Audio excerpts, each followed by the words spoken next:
Instagram gonna cut me off, but I don't care.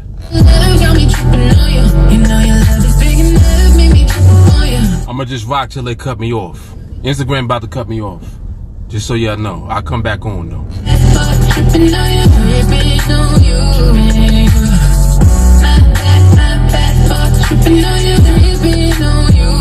It's my song. There's some kind of love, baby. Drip, drip. There's the type of love, baby.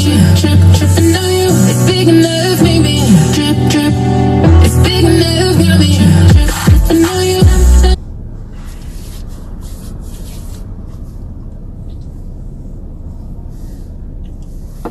Yeah, so what were y'all up to today? Because I wasn't really on the charts at all. I think I popped on once or twice earlier in the early afternoon, and then I saw how I was looking, and I just went took a nap. Took a power nap for a couple of hours. I actually slept 2 hours. That was bugged out to me because I usually only like sleep 1. I typically will sleep 1 hour.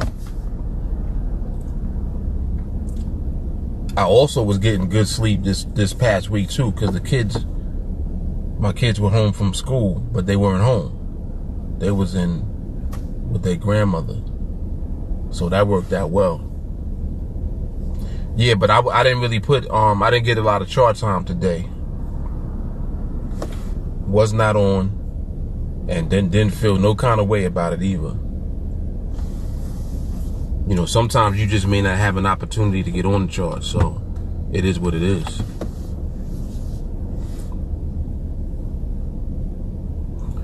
James said interpretation of markings on demo. I was on around 11, was too fast, got off real quick before I did anything stupid. Self-awareness, very important. Yeah, man, you got to know yourself.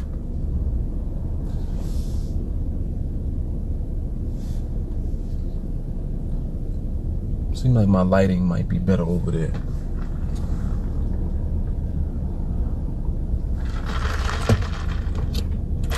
But I'm glad to hear that. That means that you're working on your discipline.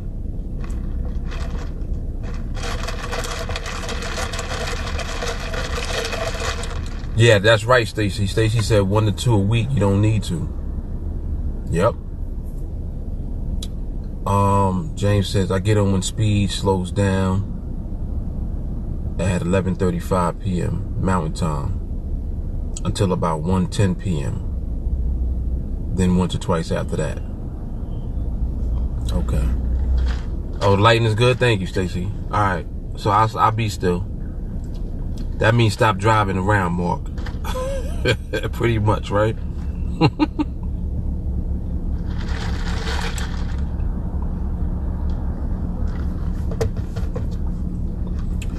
I'm finding that as of late, a great time to be on the charts is after the market open in the evening. So like between 6:45 to 7, right up until like we start training. That's a good little window right there, from like 7 to 8:30, 9 o'clock. That hour and a half, 2 hour period. It's been very good as of late, as far as the market actually presenting us with opportunities. Like we've seen, you know, some stuff actually manifest on the chart during that time. Also right after training. So like between 10 and 11:30 to 12. And I'm going off of my own personal observation. I'm not suggesting that you should be on the charts at that time or at those times, but as of late, I've noticed that the market has been looking pretty good during those times, you know, for what we're waiting for. So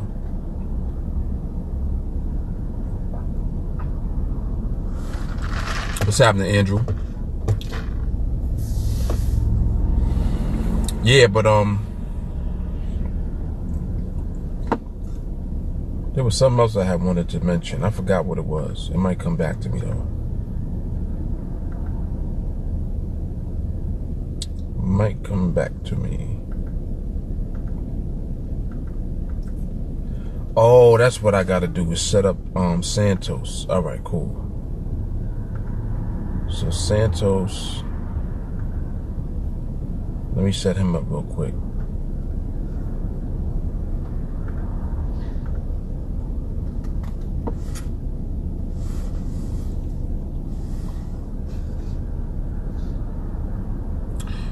James said that's a good time too. I went 21-0 yesterday doing that. What?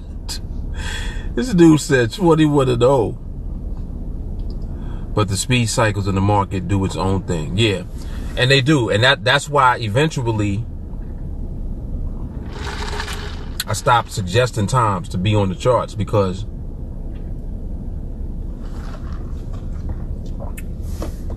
it's very eye-opening for you to witness what the market does on your own without being told. Like, it's just like me telling you, oh, well, be on the charts during this time and only trade during that time. And then if that's all you do, you're restricting your growth personally as a trader, because you're not exposing yourself to the market as much as you should be. You want to expose yourself to the market so that you can observe and study. And then as you begin to do that, you see for yourself what it is. Like, you'll know the sweet spot times to be on, you know, when the market has a tendency to behave a certain way. In particular, the way that we want it to behave. You know, so that comes through practice and through observation. And that's why it's good for you to do that on your own.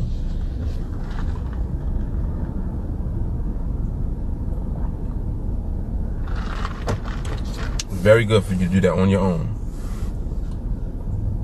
Because you'll develop, you know, it's just like with anything. You get so much better as you train by creating your own lane within the skill set. What's up, Nick? It's like when you create your own lane, you're using the training to build your personal foundation at your own pace. Some people move different than others. Some people move faster or slower than others. You know, that's why when you guys tell me different things that you're doing, you know, like I'll use James as an example. Now, he's talking about taking all of these trades in demo, and I know what he's doing. So I'm going to leave him. I'm not even going to, you know, disrupt what his process is, because for you to do that, I already know that that is a part of the way that you learn. You have to learn by actually taking trades. So I don't have a problem with that. Eventually, the things that you hear me speak on, you know, stuff like treat your demo like it's live. You know, don't trade the contract sizes in your demo account that you're not going to trade when you are actually going to trade live. Stuff like that. When I talk about all of that, I'm telling you things that are going to catch up to you eventually. Like, you may not even be there yet. Eventually, that is going to catch up to you, though. Like, you're going to understand why I'm saying that. Because you're going to see it for yourself. You're going to see it for yourself, and you're going to understand why I'm saying it. And that's what makes it powerful. So, like, I regurgitate a lot of the same things all the time intentionally, because I'm not trying to force what I know on anyone that's training, because you have to maneuver and work your way into the training at your own pace. You can't function at no other pace other than the one that's yours personally. You know what I'm saying? So regardless of what I tell you or how I yell at you, you know, some people like literally have to get yelled at. Like, yo, what are you doing? Stop that. But that's a part of their learning process. You see what I'm saying? Some people don't have to be yelled at. You can just tell them and explain to them the reason behind it, and they'll accept it. And then you have people that got to see it for themselves. They have to practice themselves and actually see it for themselves to absorb it on their level. So regardless of what it is that you need to do, you know, as far as your learning process is your learning process. And to own it, it makes it easier to transition into the levels that you're going to achieve as a trader. When you have self-awareness, just like you heard earlier what Keon said. He said, I logged off before I did something stupid. Like, you realize how powerful that is? To know that you're going to do something crazy. So, nah, I'm logging off right now. I'm out. You see what I'm saying? It takes a lot of discipline to do that. So it just lets you know at what point within the scale of the things that we're learning that you're at. Some people don't have no discipline at all. They don't say anything. They'll just be on the charts, just taking trades, doing shit. It won't say nothing. Then next thing you know, you're like, yo, I'm 5-2. It's like, well, when did you even take a trade? When were you taking trades? How did you lose twice? They're not talking about it. They're just going through their process. That's what I want to hear. You see what Bensky said? No MRH, no MRMH, no trades. Now, oh, man. Whoa, that gave me chills just now saying that. All right. That's a high level of achievement. That statement, no MRMH, no trades. You realize how much discipline and patience you gotta have? Like, to actually do that?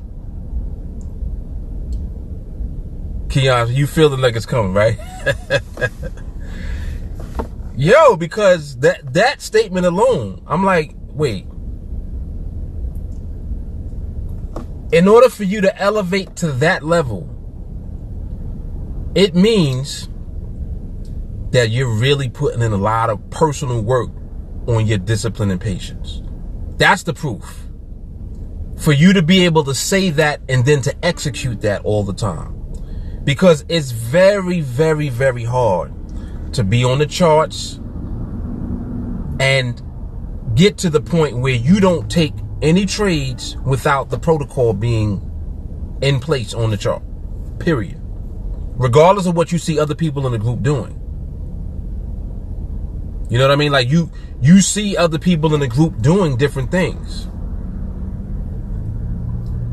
And for some people, when they see other people in the group doing things, it makes them feel like they're not doing enough because they see all of this activity going on. You know, it could be somebody that's just posting up recordings, or it could be someone talking about how many trades that they took for the day. Oh, I'm 4-0 for the day. You know, like I know sometimes JK will come in and be like, yeah, I'm 4-0. And we didn't see him all day, but he'll come in late in the day and be like, I'm 4-0. And no one else took a trade. And you're looking at that like, damn, well, what am I doing wrong? There's nothing that you're doing wrong. You have to understand, just like I said a moment ago, everybody works through their process. So whatever a person's process is, that's not your process. You have to work through the process of patience and discipline. Those are the two things that you have to always focus your attention on. So anytime you're wondering about whether or not you're doing it right or whatever the case may be, the fewer trades that you're taking, the more right you're doing it. Let me repeat that. the less trades you take, it means you're doing it right. And I know that that's a hard pill for some people to swallow, because it's like, well, I'm taking mad trades. And it's like, yeah, and I understand why you're taking the trades. I understand. But you have to understand that it's a process to work through where you need to get to in order to fall back into that high level of achievement that I just mentioned, that Bensky said. Just listen to it. Just listen to how the energy is connected to it. No MRMH, no trades. No MRMH, no trades. That's like the heavyweight champion that is undefeated. That's how he is. Because in his mind, he's the champ. And he's like, well, I'm the champ because of how I execute. And I execute the way that I execute because of how I train. You see the connection between those two things? So that's crazy. I'm telling you. Yo, when y'all get to that point, that is a very, like, that's going to be one of the most awakening feelings that you'll have, and one of the best days that you'll experience, when you actually get to the point where you're like, yo, if there ain't a Marx rule, there's no trades at all. That's crazy. It's crazy to get to that point. I'm trying to tell y'all, man. All right, let me go back into these comments.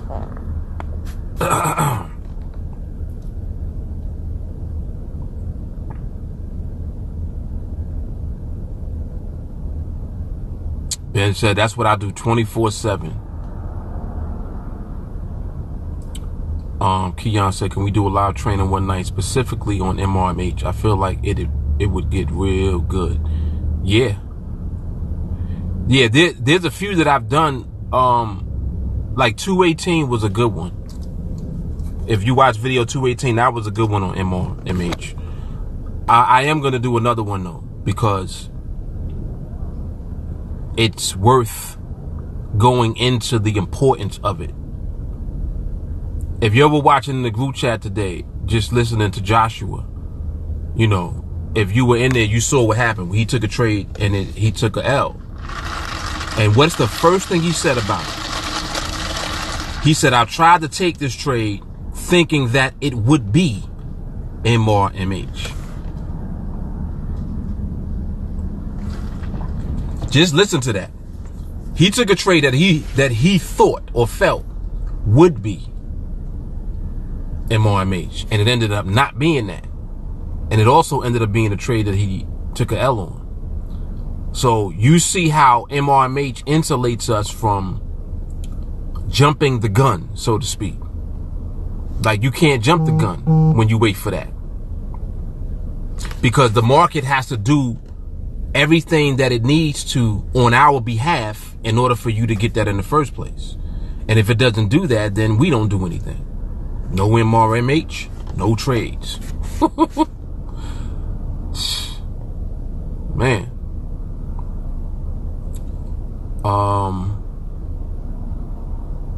Jelani said, I've only received 4 trades this month and I've been perfectly fine with it. What? Come on, man. Come on. I'm gonna bust it down on this next challenge that I do. So this next one is gonna be good. I was debating on doing 2 things first. I was trying to figure out which one I wanted to do first. I'm definitely doing the spreadsheet. I'm doing the spreadsheet as a challenge. I wanted to actually figure out how to go about doing it, because I could have done it one of 2 ways. I could have continued, like I was telling y'all before, how you take a small account and you build it up, you know, 1,000, 1,500 or whatever, and then you stop. Whatever you did to get up to that point, you stop doing. And now you buckle down and just start adhering to MRMH and take only the best trades that come. And then build your account using the spreadsheet from that point forward. So that was one option. There was something that I had wanted to do before that I never did. So I might do that first and then go into the spreadsheet. But I'm gonna fill it out and see how I'm gonna go about doing it. Because the whole idea, you know, now that I got those things out of my system, and not even out of my system, it was me responding to everyone that was asking questions about it. People kept asking questions about At The Money, and people kept asking questions about, you know, trading using your skill and your intuition. So I kind of did both of those things. I did 2 video series that focus on that. I did the framework, because I didn't have At The Money framework built at all. I had to build it. Did that, showed the process of building it. Then I did the trade or die using At The Money. Did that, actually showing how you can apply the framework after you've built it. So just showing all of these different processes that you go through as someone having experience in the market. So I was able to accomplish that. That's why, like, the video series are very powerful, because they take you through a moment in time. Like when you go back to any series, the original 1-a-day challenge, there's 152 videos in that series. Like, you see how when I commit to doing something, I just go in and stay there. 152 videos in one challenge. And I had to stop because I had other stuff that I wanted to do. That was the only reason that I stopped doing it. So anyway, each video series that I do, there's so much education in it, and there's so much value that's going to teach you. So when you watch those, it's like you know, you're not watching it with anticipation or expectation at all. Just watch. Look at how the market was looking. When you see me taking those trades, look at what the market was doing. And then use that to understand the reason and the importance of why we use Mark's rule. It's helping you to see the importance of MRMH. That's what it was all for. It wasn't to show you that I'm nice or I'm good. Look at how good I am. I'm winning. Nah. Because out of all of them trades, I could have lost. I'm not invincible. Anybody can lose, and anybody will lose when they don't stick to what they know and tap into the discipline to stay with whatever they're doing at the time. It's just like if I know that I'm focused on trading a particular way, I have to stay there. I can't go back and forth between different things. It's like trying to trade in the money and out and at the money at the same time. Well, it's 2 different market interpretations. How you gonna do that at the same time? Oh, well, I don't see no in the money trade. Let me see if I can get an at the money trade. No, you can't do that. That's how you're going to position yourself to lose, because you're not focused on what you're actually doing at the time. And I'm just using that as an example.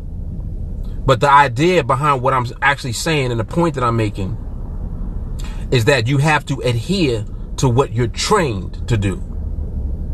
You see what I'm saying? We're in training, learning how to apply something very specific in the market, learning how to interpret very specific behavior in the market. And that's all we need to do. We don't need to do anything else. We don't even need to deviate away from it. The more that you deviate away from it and the more that you try to do anything else, that's what puts you in position to be exposed to the market and lose. You see what I'm saying?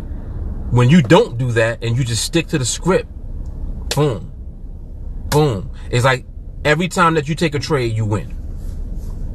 And not only every time that you take a trade,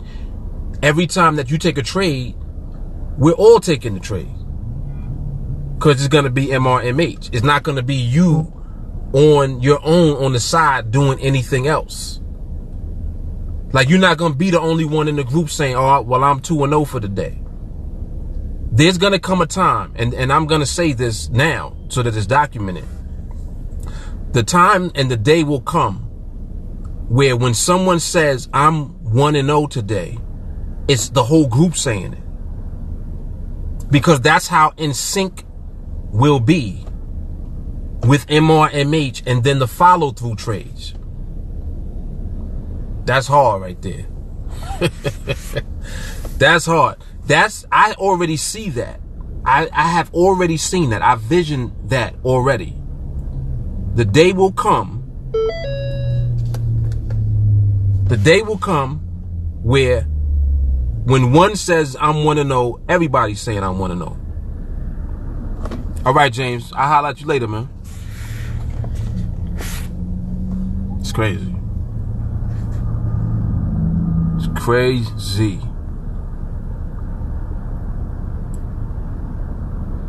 Right. Yeah, Jelani said the market will let us know if it's MRMH. Right. He didn't have to try to take that trade and get the MRMH. And see, that's what I mean about like how someone has to work through their process. As good as Joshua is, he still has work to do on himself. You see what I'm saying? He still is working through his process. And he gonna work through it. Because the only way to get through it is to get through it. You can't get through your process without making the mistakes that you need to make that are a part of your process. For some people, the mistakes that you are going to make are part of your process. Because that's the only way that you learn. That's the only way that you really learn and get it. So for you, that's part of your process. That's why some people gotta learn, like they gotta go through it themselves. You can't, it's not enough for you just to tell them and they'll avoid, that pain because you told them not to go that route. Some people, they're gonna go anyway. They're like, well, I gotta do it because that's just me. And if that's you, once again, having self-awareness is important also.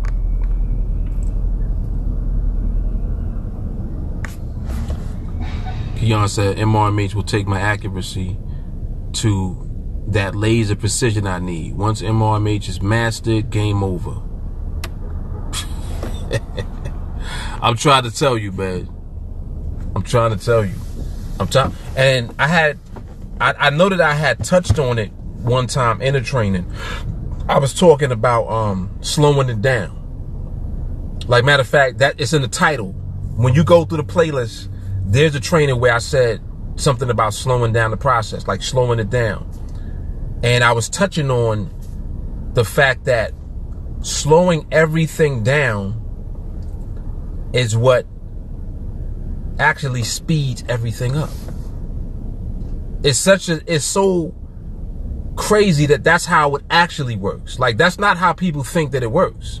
People are thinking in terms of, well, I got to get used to, doing it good, and so I can get my trades for the day. I wanted to get 2 trades a day, or I want to get a trade every day. It might be 1 trade, whatever your goal is, or whatever it is that you thinking that you want to do. I want to do such and such every day. So now that you set that goal, now there's pressure on you to achieve that goal every day. But what happens when the market does not give you the trade that you're waiting for, that you're looking for? Now what happens? And that's what people run into. That's the wall that's up.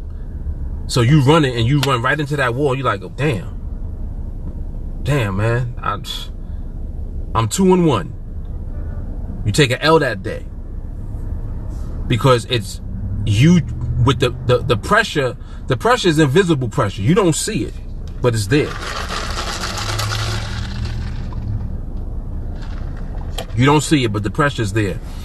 It's an invisible pressure that you put on yourself just by doing something as simple as setting a goal. Like, there's nothing wrong with setting goals. Ooh, matter of fact, man, if I find the conversations I had with somebody, it's gonna blow y'all away, because it's exactly what I'm saying right now. Like, exactly. I want to actually read it, because I know that I had this conversation with somebody like this week. I don't remember who it was. Let me see. Was it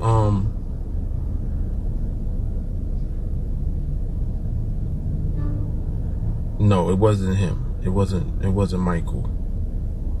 Damn, man, I want to find that so bad, because that right there is confirming what I'm saying right now. Damn. If I find it, I'm gonna read it to you.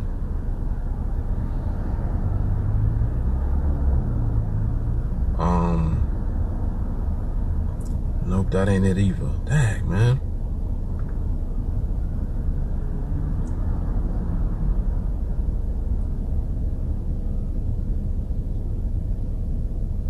It's a recent conversation too. Dang, I want to find it so bad. But anyway.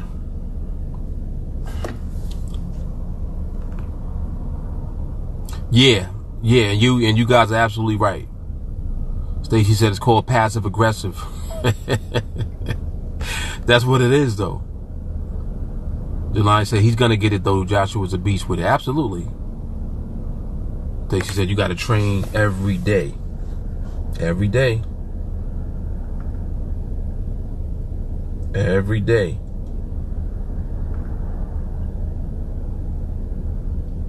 And one thing that I do personally, like when it comes to training, each day, like every morning when I wake up, I clean the slate. I act like I don't know anything. And what it does is it completely opens up my mind on the conscious and the subconscious level to receive what I need that day. Like I'll know exactly what to go to, like what training to go to. It'll just come because I don't have anything pre-programmed. I just clean the slate. As soon as I wake up, clean the slate mentally. I just kind of like erase everything, you know, as far as what I'm thinking. I don't think about anything. I just relax and clear my mind. And then the next thing you know, as soon as I like come on the computer and I'm just doing whatever and I'm looking around, I'll see something, and that something that I see triggers something. And then when it gets triggered, I know exactly where to go within training. I know exactly what to focus on that day, at that moment. Like today. Today's a good example. Today I was not on the charts. Like I was briefly on the charts. When I came on was when I saw Joshua post the video for that trade, the same one that he lost on. That moved me right to the training that I needed to watch. It like instantly. I went straight to it. Straight to it.